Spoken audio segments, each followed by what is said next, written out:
बिस्मिल्लाहिर्रहमानिर्रहीम, अस्सलाम वालेकुम। मैं असदुल्ला खान हूँ। आज एक हंगामी हालत नाफिज करके बिल्डोजर चला के कानून साजी की गई है पार्लियामेंट के अंदर। कोई डिस्कशन नहीं हुई, कोई बहस नहीं हुई। क्या था अगर पार्लियामेंट के अंदर बहस करा लेते, क्या था अगर उस पर बातचीत हो जाती।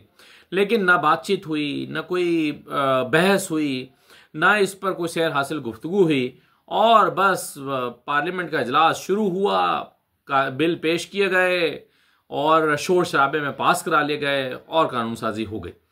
तो तरीक़ाकार जो अपनाया गया है, यानी हमेशा पिछले 3 महीने से हमारे कान पक गए हैं सुन सुन के कि जी जो होगा कंसेंसस के साथ होगा, जो होगा बातचीत के साथ होगा। देखें जी, हम तो बातचीत पे यकीन रखने वाले लोग हैं, हम तो अपोजिशन को साथ मिलाकर चलने वाले लोग हैं। ये बातें सुन सुन के हमारे कान पक गए और आज इस कानून साजी पे होना तो यही था। हुकूमत के पास नंबर पूरा था, हुकूमत चाहती तो यही कर सकती थी। आम सादा कानून साजी के लिए पीपल्स पार्टी की मदद से नंबर पूरा था, लेकिन नहीं, हुकूमत ने तरजीह दी इस बात को कि हमने बिल्डोज ही करना है और हम तो जोर जबरदस्ती के साथ ही करेंगे। जो करेंगे, हमें ऑपोजिशन को ऑन बोर्ड लेने की जरूरत नहीं है।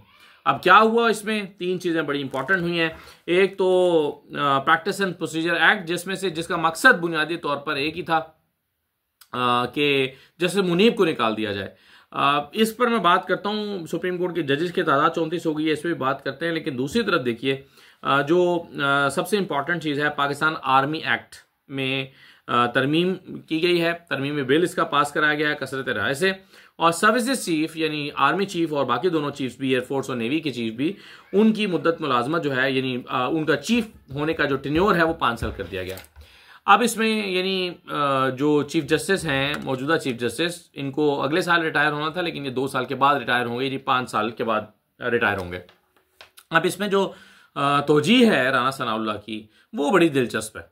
वो कहते हैं कि पहले 3 साल एक आर्मी चीफ को मिला करते थे और 2 साल के बाद तो पूरा साल इसी हंगामे में गुजर जाता था कि एक्सटेंशन चाहिए।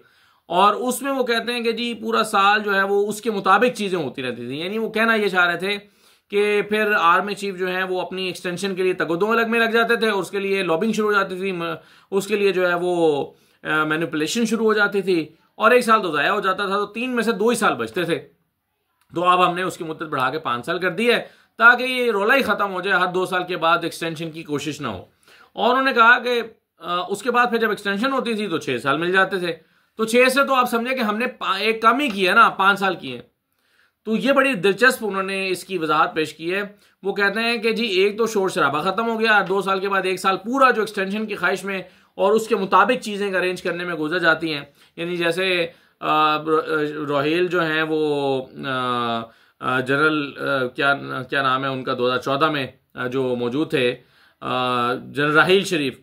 तो जनरल राहील शरीफ जो हैं, उन्होंने, उनके बारे में इल्ज़ाम यही है नून लीग का कि इन्होंने अपनी एक्सटेंशन की खातिर धरना कराया इमरान खान से और ताहिरुल कादरी से, क्योंकि वो एक्सटेंशन चाहते थे और एक्सटेंशन उनको फिर भी नहीं मिली। तो ये उस वक्त जो है वो अल्लाह बख्शे जो मुशाहिद साहब हुआ करते थे, मुशाहिदुल्लाह खान, उन्होंने भी इस किस्म की बात की थी। तो यानी अब हुकूमत का ख्याल है, नून लीग को लगता है कि आर्मी चीफ अपनी एक्सटेंशन के लिए बहुत कुछ करता है। जनरल बाजवा ने भी बहुत कुछ किया। जनरल बाजवा ने एक दफ़ा तो आसानी से एक्सटेंशन ले ली, लेकिन दूसरी मरतबा उनको फिर एक्सटेंशन की ख्वाहिश थी। तो अगली मरतबा एक्सटेंशन की ख्वाहिश में उन्होंने जो है वो कहा, सोचा कि इमरान खान तो मुझे देगा नहीं, तो मैं नून लीग से एक्सटेंशन लेता हूँ, तो उनको इक़्तिदार में ले आता हूँ। तो इमरान खान ने फिर उनको पैगाम भी भेजा कि भाई अगर तुम्हें एक्सटेंशन चाहिए और एक्सटेंशन के लिए सारा कुछ कर रहे हो तो मैं दे देता हूँ तुम्हें। तो कहने का मतलब है, इन तमाम चीज़ों की तरफ इशारा करके राना सनाउल्लाह ने कहा कि जब इतना तूफान बर्पा होता है एक्सटेंशन वाले साल में जाके, तो क्यों ना फिर हम बगैर उस तूफान के बर्पा हुए ही 2 साल दे देते हैं। यानी अब आप देखें, ये है आर्गूमेंट। इसमें अब कोई कानूनी वजह कहा जाए कि नहीं जी, देखें पॉलिसीज़ बनाने में, उसको एग्जीक्यूट करने में टाइम लगता है। एक आर्मी चीफ आता है, दहशतगर्दी के खिलाफ पॉलिसी बनाता है, पॉलिसी बनाने के बाद वो उसको जो है वो वक्त दरकार होता है कि वो अपनी पॉलिसीज़ पर अमल दरामद करे, इसलिए 5 साल। ये बात कहते राना सनाउल्लाह तो समझ भी आती है, लेकिन उन्होंने ये सारी बातें यानी सरेंडर किया, कबूल किया कि एक्सटेंशन देना पड़ जाती है, और अगर नहीं दें तो मसाइल होते हैं, दे दें तो वो 6 साल हो जाते हैं, उसको हमने कम करके 5 साल कर दिया है। इस तरह की बातें राना सनाउल्लाह ने आर्मी चीफ की एक्सटेंशन के लिए की है। पीटीआई वाले बहरहाल इस फैसले से बड़े मायूस हैं, क्योंकि उन्हें लगता है कि इमरान खान और मौजूदा आर्मी चीफ के दरमियान जो तनाव, जो एक ज़ाहिर है ताल्लुकात में खराबी मौजूद है, और दोनों की एक दूसरे के बारे में जो राय है, ख़ास तौर पर चीफ जो हैं वो इमरान खान को अभी तक किसी भी किस्म का रिलीफ देने के लिए तैयार दिखाई नहीं देते पीटीआई वालों के बकौल। तो ऐसे में अब वो इससे मायूस हुए हैं कि क्या फिर इमरान खान का जो मुस्तकबिल है वो क्या होगा। लेकिन ये कहना अभी कबल अज़ वक्त होगा, कुछ भी कहा नहीं जा सकता। क्या हालात हों, ऐन मुमकिन है कि चीज़ें इमरान खान के हक़ में बेहतर हों। मैं इस पर ज़्यादा डिटेल से बात नहीं करना चाहता, फिर किसी वक्त करेंगे। लेकिन बहरहाल ये राय कायम कर लेना कि अब तो पीटीआई का कोई मुस्तकबिल नहीं है या इमरान खान का कोई मुस्तकबिल नहीं है, ये राय कायम कर लेना आर्मी चीफ की एक्सटेंशन के साथ, ये राय दुरुस्त मालूम नहीं होती। इसकी मुख्तलिफ वजूहात हैं, इस पर हम फिर बात करेंगे। लेकिन अभी मैं इसको मुख्तसर रखता हूँ। बहरहाल बहुत बड़ी खबर है कि आर्मी चीफ को एक्सटेंशन मिल गई है। आज ये भी कहा है असद कैसर साहब ने कि जनरल बाजवा को एक्सटेंशन देना हमारी गलती थी। अगर गलती थी जनरल बाजवा को एक्सटेंशन देना तो फिर वो क्यों की गई। तो उस वक्त जब फवाद चौधरी साहब मिनिस्टर होते थे तो मुझे याद है डॉक्टर जरका के घर पे एक लंच पे हम शरीक थे, तो उसी दिन एक्सटेंशन का फैसला हुआ था। तो फवाद चौधरी साहब से हमने पूछा कि क्यों है, तो फवाद चौधरी ने कहा कि मुझे नहीं मालूम, लेकिन क्या कंफर्टेबिलिटी होती है कि आप कंफर्टेबल हैं, कंफर्टेबिलिटी के साथ काम कर रहे हैं। तो चलिए इस पर मज़ीद बात बाद में करते हैं। बाकी दोनों चीज़ों पर ज़रा मैं अपनी राय का इजहार कर दूं। देखिए, जो सुप्रीम कोर्ट के जजेस की तादाद 34 करने का फैसला किया गया, यानी 17 से 23 तो हम सुन रहे थे कि हो सकती है, 17 से डायरेक्ट 34। इसका मतलब क्या है, 18 नए जज लगाने हैं। 17 तो वैसे एक काजी फैसला की जगह खाली हुई है, तो 18 नए जज लगाने हैं हुकूमत ने। और कैसे लगाने हैं, ये जो हुकूमत कहती नहीं हमने तो नहीं लगाने, ये तो जुडिशल कमीशन ने लगाने। तो जुडिशल कमीशन क्या है, जुडिशल कमीशन असल में हुकूमत ही की अक्सरियत है। उसमें आपने जो है वो अपनी अक्सरियत वहां पर पूरी कर ली है और मेक श्योर किया है कि आपकी अक्सरियत रहे। लॉ मिनिस्टर बैठे, अटर्नी जनरल बैठे, आपके 2-3 पार्लियामेंटेरियंस बैठे, आपका आईनी बेंच का सरबराह बैठे जो आपके हाथ में है, मुट्ठी में। तो आपने अपनी अक्सरियत तो वहां पर पूरी कर ली हुई है, और अक्सरियत पूरी करके उस अक्सरियत से आपने जज लगवाने 18। अब 18 जज आपने लगाने हैं, तो जाहिर है आप अपनी मर्जी के, ढूंढ ढांड के, अपनी पसंद के जज लेकर आएंगे और उन जजों को लगाएंगे। अब एक सवाल यह है इसमें कि हुकूमत कहती है कि ये जुडिशल कमीशन आईनी तरमीम से बना है, तो आज हम चले जाएंगे, कल को जो हुकूमत आएगी वो भी अपने जज लगा ले, उसने भी तो इसी जुडिशल कमीशन से लगाने हैं ना। तो अगर ये है तो फिर आने वाले हुकूमत का भी तो होगा। लेकिन इसमें मसला यह है कि आने वाली हुकूमत तो वो एक दो जजेस लगाया करेगी जो सीटें खाली हुआ करेंगी। ये हुकूमत तो 18 वो जजेस लगा के जा रही है जो अगले 10, 12, 15 साल तक सुप्रीम कोर्ट के अंदर मौजूद रहेंगे। यानी हुकूमत अपने लिए आइंदा 15 साल का इंतजाम करके जा रही है, अपने जज भर्ती करके जा रही है जो अगले 15 साल तक सुप्रीम कोर्ट में बैठेंगे और इनकी मेजोरिटी को मेक श्योर करेंगे। आप सोचेंगे ना, ये 18 जज जो है वो भर्ती हो गए, तो उसके बाद जो एक दो आते रहेंगे, तो ये अक्सरियत में रहेंगे। ये 18 तो फिर अक्सरियत में रहेंगे ना, ये 18 तो फिर खड़े रहेंगे। और यानी खड़े रहेंगे यानी मुझे नहीं पता, लेकिन बहरहाल हुकूमत के अपने ट्रस्टेड लोग तो हो गए ना ये। अब आदम नजीर तारड़ अपने चैम्बरों में, अपने दोस्तों के चैम्बरों में नजर डालेंगे, घुमाएंगे और वहां से हाईकोर्ट में जजेस लगाएंगे।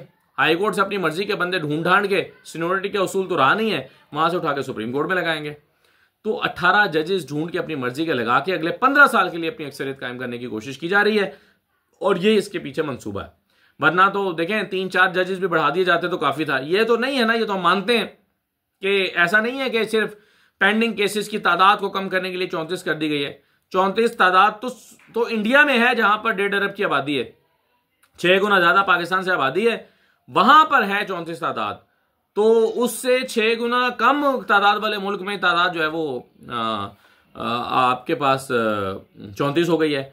अमेरिका में पाकिस्तान से ज्यादा आबादी है, 2 गुना शायद, और अमेरिका में जो तादाद है जजेस की सुप्रीम कोर्ट की, अगर मैं गलत नहीं कह रहा तो शायद 10 से कम है।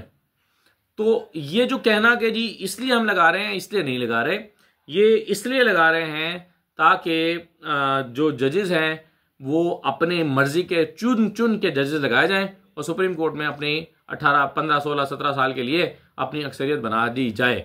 ये हुकूमत ने फैसला किया है, और उन 17 जजेस की, 18 जजेस के आते ही आप देखिएगा कि ये जो बड़े बड़े पहले जजेस बैठे हैं वो पस मंजर में चले जाएंगे, और प्रैक्टिस एंड प्रोसीजर कमेटी जो है चूंकि वो अपनी होगी, वो अपने इख्तियार में होगी, तो प्रैक्टिस एंड प्रोसीजर कमेटी वो सुप्रीम कोर्ट को वो फिर इन जजेस को कंट्रोल करेगी। हर अहम केसेस में ये जो आने वाले 18 जजेस होंगे ये बैठा करेंगे, और जो काबिल जजेस और पहले से मौजूद जजेस हैं उनको इग्नोर करके छोटे मोटे केसेस में बिठा दिया जाएगा। अब आप देखें इस पूरे प्रोसेस को जरा आप मिलाकर देखें, 26वीं तरमीम और इसको क्या हुआ है।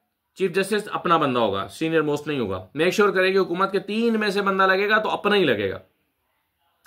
फिर चीफ जस्टिस के बाद आईनी बेंच का सरबराह अपना लगेगा। प्रैक्टिस एंड प्रोसीजर कमेटी का स्ट्रक्चर अब क्या बना दिया है, चीफ जस्टिस, उसके बाद सीनियर मोस्ट जज, और तीसरा आईनी बेंच का सरबराह। आईनी बेंच का सरबराह भी हुकूमत ने खुद लगाना है। तो पूरी तरह से सुप्रीम कोर्ट को कंट्रोल करने की कोशिश कर ली गई है कि चीफ जस्टिस भी अपना ढूंढ के लगाया जाए तीनों में से, आईनी बेंच का सरबराह भी अपना ढूंढ के लगाया जाए, और प्रैक्टिस एंड प्रोसीजर कमेटी में अक्सरियत हो जाए, यानी चीफ जस्टिस और आईनी बेंच का सरबराह ये दो तो मेक श्योर करेंगे कि अपने बंदे हों, और उसके बाद जो है वो जुडिशियल कमीशन में अपनी अक्सरियत, और फिर अपनी मर्जी के जजेस। तो ये है वो मंसूबा जो हुकूमत ने अपनी बका के लिए बनाया है। और देखिए जस्टिस मुनीब किसी सूरत कबूल नहीं है। जस्टिस मुनीब के लिए तो ये कानून में लिख दिया है जो नया आज बना है कि जब तक आईनी बेंच का सरबराह नहीं आ जाता और प्रैक्टिस एंड प्रोसीजर कमेटी पूरी नहीं हो जाती, प्रैक्टिस एंड प्रोसीजर कमेटी तब तक 2 ही शख्सियात पर मुश्तमिल रहेगी और 2 ही लोग मामला को चलाएंगे। उस वक्त तक तीसरा जो जज है जस्टिस मुनीब को शामिल नहीं किया जाए, यानी जस्टिस मुनीब की हुकूमत शक्ल भी देखना नहीं चाहती। जस्टिस मुनीब को उस वक्त तक भी कमेटी में नहीं बैठने दिया जाएगा जब तक के आईनी बेंच का सरबराह नहीं आ जाता। आईनी बेंच का सरबराह जिस दिन आ जाएगा उस दिन वो शामिल हो जाएगा, और उससे पहले कमेटी 2 लोगों पर मुश्तमिल होगी। तो ये सारा मंसूबा हुकूमत ने बनाया है और सुप्रीम कोर्ट को तबाह करके रख दिया है। सुप्रीम कोर्ट को मुकम्मल हुकूमत के कंट्रोल में दे दिया है। आज इनके कंट्रोल में है, कल को किसी और के कंट्रोल में होगा। वैसे तो खैर जो जजेस लगा के चले जाएंगे सुप्रीम कोर्ट के जजेस, तो जो है वो अपने वफादार लोगों को लगाने की कोशिश की जाएगी, लेकिन जुडिशियल कमीशन हुकूमत के कंट्रोल में, आईनी बेंच का सरबराह हुकूमत के कंट्रोल में, चीफ जस्टिस ऑफ पाकिस्तान की तैनाती हुकूमत के कंट्रोल में। आप देखें ना कि जब भी कोई चीफ जस्टिस लगना हुआ करेगा क्या होगा, वो 1 साल पहले से फैसले उस नौयत के देना शुरू कर देगा ताकि वो हुकूमत को यकीन दिलाए कि मैं आपका बंदा हूं जनाब, मुझे लगाएं चीफ जस्टिस। यानी टॉप 3 जो हैं वो अगर इस दौड़ में लग गए कि हुकूमत का एतमाद जीत लें, उससे ज्यादा मैं वफादारी साबित करूं, उससे ज्यादा मैं वफादारी साबित करूं, जो टॉप के तीनों जजेस हैं वो अगर अपनी वफादारी हुकूमत को साबित करने के में लगे रहे कि ताकि वो चीफ जस्टिस बन जाएं और फैसले उसी के मुताबिक करना शुरू हो गए ताकि हुकूमत का एतमाद जीत सकें, तो सुप्रीम कोर्ट में बचेगा क्या? सुप्रीम कोर्ट का इदारा क्या इदारा रहेगा? तो हर तरफ से जो है वो हुकूमत ने तबाहकुन फैसले किए हैं इस जुडिशरी को तबाह करने के लिए। पहले 128वें नंबर पर एक दलील ये भी दी जाती है कि जी अगर ये गलत हो रहा है तो जो पहले हो रहा है वो कौन सा ठीक हो रहा है, उसमें भी तो जुडिशरी 128 नंबर पे है या 140 नंबर पे है। तो अगर ये हो रहा है तो इससे कितना फर्क पड़ जाएगा, 160 नंबर पे तो नहीं जा सकती ना। तो अगर ये सोच है तो फिर सोच को सलाम है। फिर तो ये सोच जो है वो बस इसकी मेहरबानी है सोच की, और कि वो इस तरह से सोच रहे हैं। तो मुल्क का कौन खैर खा है? मौलाना फजल रहमान ने आज कहा है, बड़ा सख्त रद्दअमल दिया है। उन्होंने कहा कि जी नई कानून साजी 26वीं तरमीम की तौहीन है। हमने 26वीं तरमीम की थी, उसके अंदर ये चीज़ें डाल के और इस तरह से किया गया है। मौलाना को भी समझ आ रही है कि उनको इस्तेमाल कर लिया गया। 26वीं तरमीम करा ली गई, हर चीज़ हुकूमत ने अपने कंट्रोल में कर लिया है, मौलाना को इस्तेमाल कर लिया। मौलाना को इसमें से मिला कुछ भी नहीं है सिवाय बदनामी के। और अब मौलाना ढोल पीटते रहेंगे कि देखें जी मैंने तो जहर निकाल दिया था सांप का जहर निकालने के बाद भी पूरी सुप्रीम कोर्ट हुकूमत ने अपनी मुट्ठी में कर ली है। तो क्या फ़ायदा हुआ ऐसा जहर निकालने का? मौलाना आज इस पर गरज बरस तो रहे थे, लेकिन वो सोचें ज़रूर कि उन्होंने ये क्या कर दिया है। इजाज़त दीजिए, अल्लाह हाफ़िज़।